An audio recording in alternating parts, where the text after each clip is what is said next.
मैंने आज शाम को एक वीडियो देखा जिसमें एक बच्चा कह रहा है कि रविंद्र सिंह भाटी, आपने एक पत्थर के फोन से बात करने वाले बच्चे से आपने बात कर ली और मैं कैंसर पीड़ित बच्चा हूं, आपने मेरे फोन मैसेज कॉल का जवाब नहीं दिया। मैं आपसे बहुत उम्मीद थी। बड़ा भावुक उसका वीडियो था। मैंने उस वीडियो को लाइक करके उसके नीचे कमेंट किया कि मैंने कहा बेटा, अगर आप रियल स्टार होते तो सारे नेता आपके पास होते। इतना कमेंट मैंने किया। अभी रात को मैं भोपाल में कार्यक्रम कर रहा था। रात को 11 बजे शिव विधायक रविंद्र सिंह भाटी का मेरे पास कॉल आता है और वो धमकाने के टोन से मुझसे बात करते हैं कि मैंने 2 बार तो आपको छोड़ दिया, अब जो आप कर रहे हो ये ठीक नहीं है। तो आपको बता दूं, मैं सिर्फ कमेंट किया और बहुत सारे लोगों ने कमेंट किया है। और कमेंट करने के लिए इतना दिल पे लेने वाली बात है नहीं। आप नेता हो और आपके खिलाफ बहुत सारे लोग कमेंट करते रहते हैं। आप मुझे भी उन्हीं में से समझ लेते।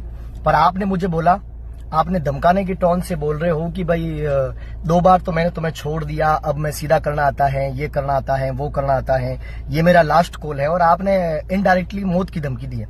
तो आपको ये बताऊं कि मारने की धमकी, मुझे मारना कोई बड़ी बात नहीं है। मैं तो रोडों पे घूमता रहता हूं, कलाकार हूं, तो कभी गाने बजाने के लिए इधर उधर घूमते रहते हैं, कार्यक्रम रहते हैं। मेरी ना तो कोई प्रोटोकॉल है, ना मेरी कोई सिक्योरिटी है, मैं घूमता रहता हूं।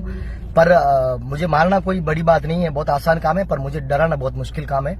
आप जो ये कर रहे हो, आपको कॉल करके मुझे धमकी देने की आवश्यकता नहीं थी। आप मुझसे, अगर आपको कोई शिकवा गिला था, बहुत टाइम से भी है, तो आप अपने अंदर रखते हो। और मेरा कोई राजनीतिक तौर पे आप जिस प्रकार से मेरा बहिष्कार इतने वर्षों से करते आ रहे हो, वैसे ही आप करते तो चल जाता, कोई बात नहीं। पर आपने धमकी देकर जो जिस टोन से तू तड़ाके से बात करके मेरे से करी है, ये अच्छी बात नहीं है।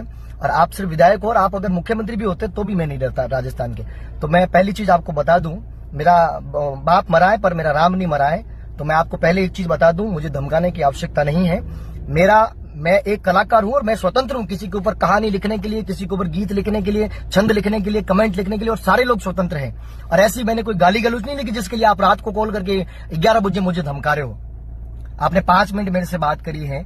अगर आप चाहते तो मुझे ये भी कह सकते थे कि भाई छोटू, ये ऐसा नहीं करना चाहिए। अगर आपको मेरा कोई बैर हो या दुश्मनी है या कोई बात हो, तो आप मुझसे बैठ के बात करो। इस प्रकार का कमेंट ये आप मुझे कह सकते थे। पर आपने क्या बोला कि मैं सीधा कर सकता हूं, ये कर सकता हूं, सारी एकड़ी निकाल सकता हूं, फलाना डिमका, वो चीजें, ये मेरा लास्ट कॉल समझो, धमकी समझो या कुछ भी समझो। तो आपको मैं बता दूं, मैं किसी धमकी से नहीं डरता और किसी से नहीं डरता हूं। मेरे पास कुछ भी नहीं है खोने के लिए जिसके लिए मुझे डरना पड़े। मैं आपको एक चीज कह देता हूं, ठीक है। और आपको जो करना है, आपने कहा ना मुझे क्या करना आता है क्या नहीं आता है, तो आपको जो करना आता है आप करिए। मैं ऐसे ही रोडों पे घूमता हूं, कार्यक्रम करता हूं। आप स्वतंत्र हैं अपना करने के लिए।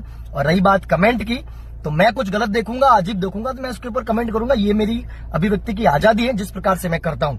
आपको बुरा लगा है तो आप अपनी जगह बुरा लगा के रहिए। जय माता जी।